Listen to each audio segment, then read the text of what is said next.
understand is your agency is about social media management, right? So what's the formula for going viral in 2025? Because in Then you 2024, slowly outsource and delegate tasks so that you can scale faster. You can handle more clients, you can handle more businesses, and also without closing your own mind. So that's when, whenever you are trying to build an audience, regardless of platforms, what are your tips on, building an audience? yeah, like lead pipeline is full and you are not able to deliver them, don't send those clients back. Start delegating and start outsourcing, and that's how the agency can be formed. So it starts small, but it can Building be a audience big. and understanding the community that you want to build, like how do you see it far out in 2 years or 5 years, so that you can actually, or at least not gain something from them, but actually build You a are the meaningful. brand, right?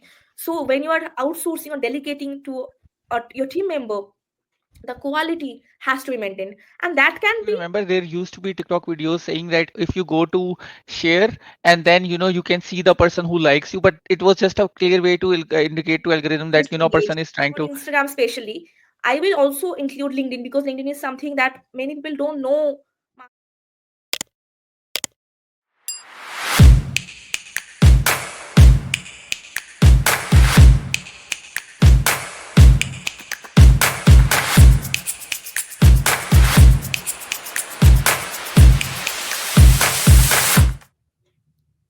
Hi, lovely. How are you? Hey Adil, hi, I'm good, how are you? I'm doing great.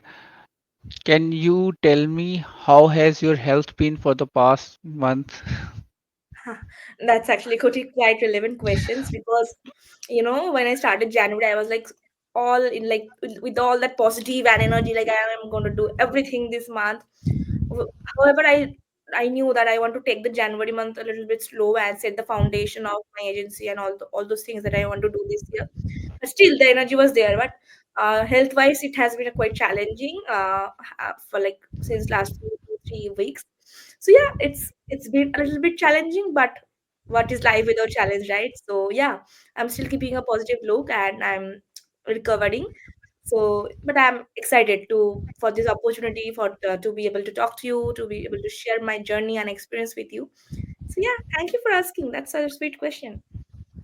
Yeah, thank you so much. So, let's get started on the, your agency side. How has the journey been so far? Like, what are the main elements that you think are the crucial elements of an agency? Yeah, That's truly a great questions, but I just want to take you back a little through the journey because the agency sure. wasn't built in one day, right?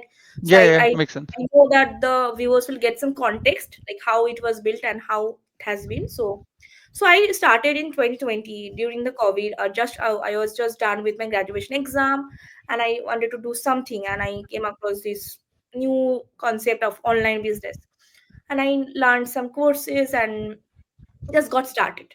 It was that simple. It was not something like, okay, something major happened. But when I started working as a freelancer, of course. I worked as a freelancer for 2 years. But then I realized something that the demand was a lot. And as a sole freelancer, I wasn't able to deliver those, right?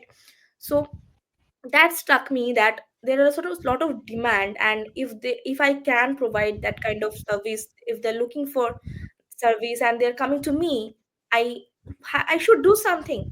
That's when like started learning more about this concept of agency. When you also hire more people, you build a team, and then you slowly outsource and delegate tasks so that you can scale faster. You can handle more clients, you can handle more businesses, and also without closing your own mind. So that's when it started. I started the agency and it's been actually quite an interesting journey. I wouldn't say that it has been only like rosy and all, but it has been a really like really journey that I'm very very grateful about. Currently, we are a team of five. I started with only one team member in 2022. Then slowly and steadily I grew, and last year, like not last year, it was in 2023 when I decided to also pursue my MBA course, and I knew that I Awesome. wouldn't be able to manage both together without having a support team. So that's when I started like hiring like more members. And that's how, like, our three members joined our team, because I knew I had to build the foundation if I want to pursue both the things simultaneously. And it's because it's not possible, right? MBA is very hectic. Agency is even hectic, like more hectic. So Yeah. that's how that it's all built organically. It was not like very much planned that I will hire this many people in this year, had this many people at that year. In that situation, it was very organic, and that's how it grew. But now I have a vision, right? It has been quite Yep. a few years now, and you cannot go without a plan. So now I know Yep. where I want to put the agency. I know how many more hires I want to do and how many more clients I want to work with. So the plan is set that way. So I will suggest anyone who is maybe now freelancing, I will suggest them, like, do it as long as you can, like learn as much as you can. But when you realize that the like lead pipeline is full and you are not able to deliver them, don't send those clients back. Start delegating and start outsourcing, and that's how the agency can be formed. So it starts small, but it can be a big opportunity if you just take it the right way. Yeah, yeah, makes sense. Yeah, yeah, that's a really good suggestion. But usually what we see is that, freelancers who become CEOs or founders, some perform really great, but there are some, who lose out. So in that situation, what are some tips that you would give them, because as a freelancer, you are, in charge of your own. But when you become when you expand to an agency, it's a team that you have to manage and build, and a lot of things to cater. So yeah, what's your thoughts on that? Very valid question, actually, because as I said, it's not an easy journey. Because when you are just walking by yourself, you are only responsible for your own doings, right? But when you are also hiring people, you are not just responsible for growing the business, you're also responsible for these people. You have to make the right decisions, because a lot of the stakes are on you, because you are on that position where you take the decisions that, like, rise the trajectory of the company. So that's a Yep. very valid question, and I have seen many freelancers who hasn't been able to scale to the agency, or maybe they did scale to a certain point but they dialed back because they were not able to manage it, Hmm. which is again fair, because delegating is something, it's a very like, it's a skill, I say. You have to find the right people, you have to have that kind of synergy, you have to be able to, not just make the client happy, like the client happy, you have to make these employees happy. You have to make a lot of relationship building. There are a lot of things that really comes together. So in my opinion, what from my experience that I have seen, the key crucial points are knowing what you're doing, knowing your business through and through. You just can't delegate and just forget about it. It's at the end of the day your business. You have to know everything in detail.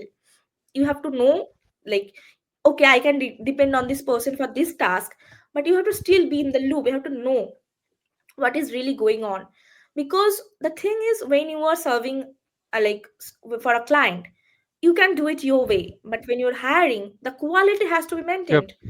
The person, the client Yep. has a with you are the brand, right? So when you are outsourcing or delegating to your team member, the quality has to be maintained, and that can happen through a systematic approach. You have to have a system for your company in place. You have to have these parameters said that this is the quality I expect from you, and like anything else is not accepted, right? Because we have promised some Yep. Yeah. numbers, some results, and you have to deliver those regardless of you are doing or team members are doing, maybe even better, right? So knowing your company really well, knowing your clients really well, and being really nice and kind to your like to the people you hire, because you just because they are working with you, you just can't treat them like, just right like that. You have to be really kind and empathetic towards them, towards their problems. If they have any questions, always be available to them, like solve their problems, because they are being part of your vision. So that's something you have to also give them back, right? So yeah, the challenges are always going to be there, right? But the as a CEO or found like some founder, the thing that you really have to focus on is problem solving. There will be thousands of problems every single day. You have to have that kind of approach, that no matter what happens, there's always a solution, and you have to have that approach because you are the one leading the team. So you have to have that leadership skill as well. These are small things that truly makes you a good leader, which actually helps the agency grow faster or make a sustainable growth for a long term vision. Yeah, that makes a lot of sense as well. And what I have seen is that, a lot of people have really hard time letting go of their own responsibilities when they, get into agency space or stuff like that. Because, sometimes you actually have to let it go. You have to obviously keep a check on them, but at the same time, you have to make sure that you are, you understand and you are letting them be themselves, or actually, or let them, try their own stuff as well. Yes, Obviously, it needs to be done in a contained environment so that, if there is a problem, you can solve it instead of, publicizing it, or, getting the or losing the client. So yeah, that makes a lot of sense as well, very, that, very good these are. question. Very good answer, actually. Because I actually agree with you what you are saying, that when you are hiring, I know that, like letting go of that control is very, very difficult, because you want things to be done in a certain way, but not all of your employees will be able to do that. There will be certain criteria, of course, that they will be have to be matching, but every person is very different. Their approaches to work is going to be different. So you have to be very, patient to them, with them, and we have to be very, adaptive to all these new faces that joining you on this journey. So that's true, and you have to also be someone who empowers your teammates, right? You have Yeah. to let them shine. You have to make them feel like they are doing a great job. That's how they will stay motivated to keep doing Yeah. what they're best at. So definitely, while you have to have some kind of control over the overall structure of the business, but micromanaging is not the way. You have to let people Yep. go, let people do their thing, and you also do your own thing, which is very important from an administrative point of view. And that's how you together you can build a better company and better organization. Yep. Makes sense. Makes sense. Okay, lovely. So, I what I understand is your agency is about social media management, right? So, what's the formula for going viral in 2025? Because, in 2024, it was different. In 2023, it was different. What's going, or like, how do you gauge successful post, or how, but like, what's the criteria that you guys go by, that whenever you guys are, defining a post, or whenever you guys are running a campaign or something like that? Yeah. Yes. See, it may sound controversial coming from someone who actually runs an agency, but I don't think there's any formula for a viral post. There's no exact formula, okay, do this and your post will go viral. But there are certain things that has proven over time to be working.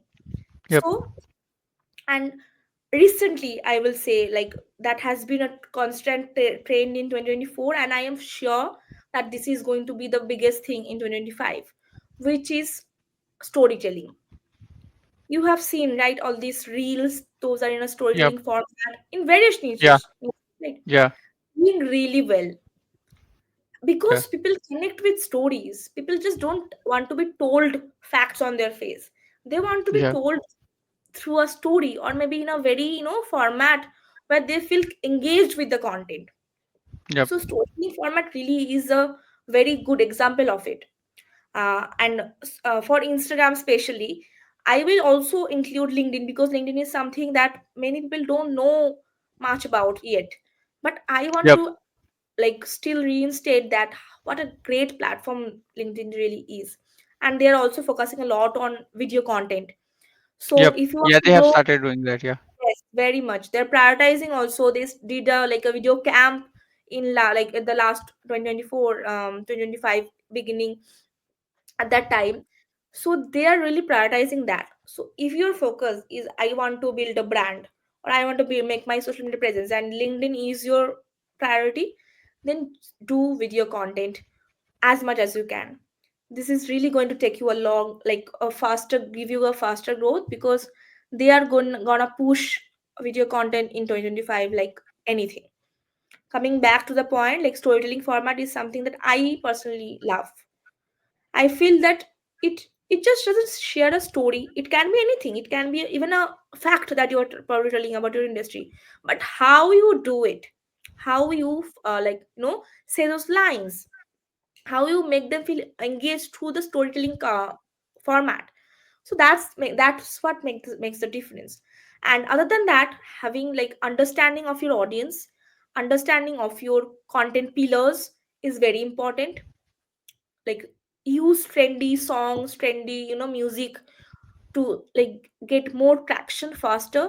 So if for example on Instagram, if a song has recently started doing like well and started trending, that is your moment to use that song, because it Yep. will give you more push, right?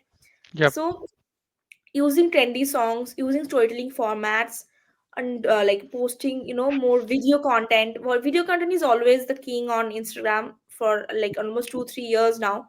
So it's still relevant, it's still gonna be something that is going to be pushed by Instagram.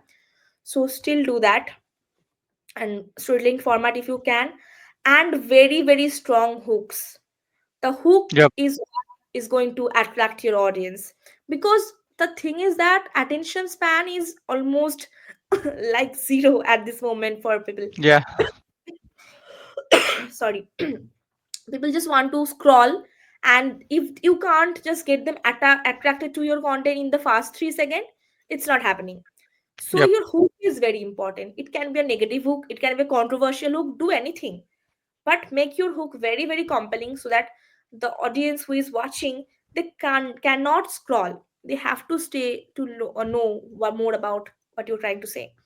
So all these things can be a great framework and great recipe for viral post. So yeah, please do follow these strategies, and I'm sure virality is after you. I think, like for Instagram, I personally think that the best viral post can be the one where people can comment mean things. Have you seen that? Do Where if you that. let people comment mean things, Do that that. post is going viral. I have funny story on that.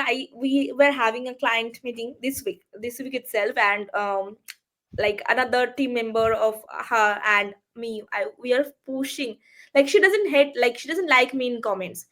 So whenever she gets any negative comments, she just want to delete them. So we are like, Yeah. no, let them stay. Like if Yeah. you even if it is a mean comment, we don't have to see it, like we don't have to like care and take it to heart. It is gonna push the algorithm. So Yeah. let's focus on that. Because Yeah. even if you Yeah. have a mean comment, so the thing is, when you have been posting content for a long time, you have built a sort of community, right? Those people like you, they like your content. So when anybody leaves a mean comment, there will be certain people who will come to defend you. So what happens is this initiates a conversation. This that person may or may not have a point, Yep. but this initiates a conversation. And even if it's a mean comment, it's okay. People are opinion, people can share their opinion, right? We don't have to take them to heart. We can hear their perspective. We can say, okay, I understand your perspective, but I don't agree with you, and we can move on. But those comments are actually quite Instagram like engagement booster, I would say. That's a great Yeah. point. Yeah, because if you open any viral meme, then the comments are even more engaging. And another thing is, once you start reading those comments, the reel keeps, loading again and again. It Exactly. starts the loop. Exactly. Snoop. So algorithm thinks that, the reel is being watched more, although you are just reading the comment, the reel is actually getting the, as well. So yeah, I think that would be a good strategy to, push for negative Exactly. comments. But More views. yeah, but on sorry to cut you, because I wanted to connect it with another thing. And another thing is that, in 2020, I think the TikTok was made in 2019 or 2020. What Yeah. they did was, you could comment on a comment or reply to a comment via video. So that format where, there is a comment and you are replying it via video. I think that was first pushed by Yes. TikTok. And Yes. a lot of that has, started that, people can be mean back to Dramatic. you on a video. Yeah, So yeah, I think that actually got us comfortable into that, yeah. let's comment back on it, or let's just make a video, reply video on it. Reply So video. yeah, Yes, exactly. Exactly. Very great point. Again, those are actually also started doing well. I have been seeing a lot of yeah, videos as like they're replying to comments, and it's actually also being like copy pasted on LinkedIn.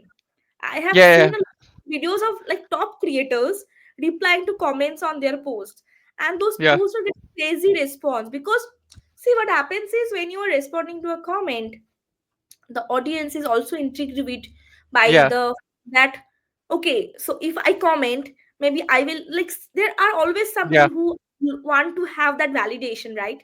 yeah, So from their favorite creators, so that's something that also works. That makes them feel like okay, they also want to share some relevant yeah, and interesting comment, so that they can get a reply as well.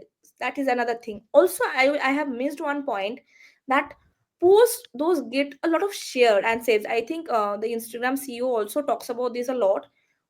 Whichever post gets a lot of saves and shares gets more like starts yeah, getting yeah, more engagement. They don't focus much on likes and comments. More than that, they focus on saves and shares because one, yeah, if the post is shareable, it is like in on a loop, it's going and going on, it's a chain circle. So that really helps. So creating content, those can be really relatable, which can be shared, or those can be really valuable, which can be saved for future reference, are a really great yeah. way to push your content more in 2025. Yeah, because if you remember, there used to be TikTok videos saying that if you go to share and then you can see the person who likes you, but it was just a clear way to indicate to algorithm Just that a engage. person is trying to, Yes. yeah, engaging with the comment. So yeah, yeah. So that kind of things also work as well. If you make a video saying if you do this, that is going to happen. Or there was this another one that if you want to know who follows you, like who stalks you on Instagram, you should share this post 20 times. True. And then True, true. Those I like. Also, let's not be those spammy people, but let's yeah, build authentic engagement. But yeah, those are nice. Those are valid points that those do help. Getting yeah, things in perspective. yeah, that makes a lot of sense. Okay, so my question is, like, whenever you are trying to build an audience, regardless of platforms, what are your tips on building an audience? Yeah. So building an audience, there are two way of looking at it. One is in terms of followers. One is in terms of community. Followers and community is not the same. You can have thousands of followers, but maybe you are not able to connect with them. So even if they probably like or like, but they are not going to translate into something, in terms of a client or in terms of any business revenue for you. So apart from followers building, the focus should be more about community building. Community building can only happen through personal connection building, reaching out to followers, like trying genuine conversation, right? So so in 2025, I will definitely recommend people to focus a lot more on genuine connection building, Yep, because you don't know how one connection can lead to what kind of opportunity in your life, yep, right? So followers is of course get great, and everyone loves having great numbers, right? I also do, but my focus is always mostly on getting quality followers. The quantity is great, but if you're not having any of the relevant people of your target audience, there's no point. So coming to that, how do you understand your target audience? You have to, when you start any business or anything, any Instagram page even, right, what who your target audience are, because your target audience can't be everybody. Because in that case, if you're targeting everyone, Instagram algorithm will never be able to find the pattern of your audience. It's an algorithm, it works on a pattern. You have to set some rules for yourself. So if your business is, you are serving to people from 18 to 35, that's that comes under your demographic, that's your audience persona. So whenever you are starting, I always suggest my clients, or I will also suggest my followers or anyone listening to this, to understand your audience first. Who are you targeting? Who your target audience is? Which age group they belong to? Which locations they come from? Are they male? Are they female? Which kind of people they interact with? Like maybe that can be your competitor or anyone big in the industry. In that way, when you do that, you can write like a document. I always give my clients this questionnaire whenever we start working to understand their audience, right? So write these things down and start engaging with like such audience persona yourself on Instagram. Start finding them. Like you can't expect people to jump onto your account on the day one. You Yep, have to also make the move for your algorithm to understand. Okay, this is the kind of person that this person is targeting. This person is looking for. That's yep, when the algorithm will push your content to the feed of those people, and yep. that's how you start gaining followers who are also relevant. Sorry. Because Yeah, you yeah, can it's get okay. followers like doing any random stuff. You can get followers by doing trendy dance, but does that what you want? I'm sure you don't. Like most of the people, I'm sure don't want that. So in that case, understanding your audience is very important. Sorry. Yeah, yeah, it's okay.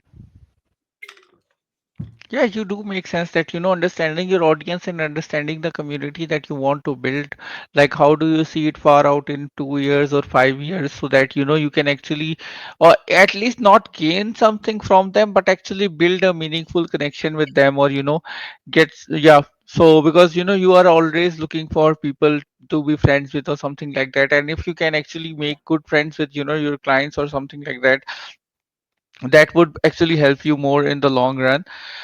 But yeah, at the same time, it's a tricky situation as well, because sometimes the audience persona doesn't match the criteria that you build on. That can happen, So of course.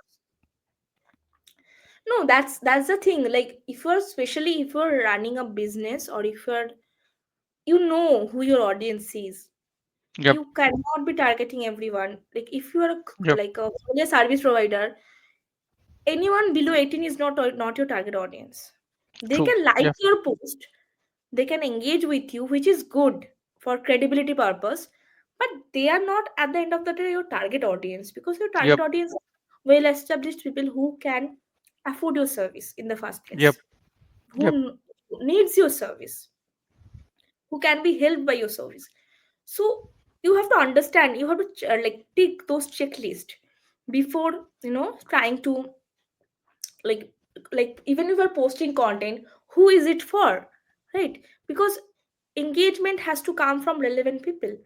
So Yep, especially because we work with a lot of businesses, and they are also looking for their target audience. They are not trying to build any influencer business or just followers number that they are going to go for. So that's when this audience persona really comes in picture. So yeah. yeah, yeah, makes a lot of sense. So lovely, it was really nice talking to you. Thank you so much for coming on the podcast. Is there one tip that you want to give everyone who is using social media?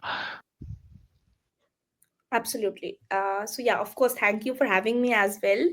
So anyone wanting to build their platform, like account, or like build anything on social media, I will say, stay true to yourself, and don't try to run after perfection, because I have been there. I have been there myself, because I have waited too long to start something because I felt like it's not the right time. I'm not perfect for that. But that social media doesn't care about all these things. You just be true to yourself. You share the value you bring. You put them in a very presentable manner, and people are willing to listen to you. You have to be very authentic to yourself. Don't run after, like, I will just sum it up. Be true to yourself. Be, you know don't run after perfection, and don't wait for the right time, because the right time is absolutely now. There's no other right time for you waiting for you. Start now, figure out later. You will figure out, but start now, start first. I definitely believe this. Thank you so much, lovely. And thank you so much for, especially when your health is, like this. I really hope you get well really, really soon. I apologize that, I made you come. But yeah, thank No, you so much. absolutely not. I was fine. I was really fine. So I really got like such interesting questions. So I got excited to answer them. So I am fine. So thank Okay. you for having me. I really appreciate you reaching out, and I had a great time talking with you. Take care. Bye.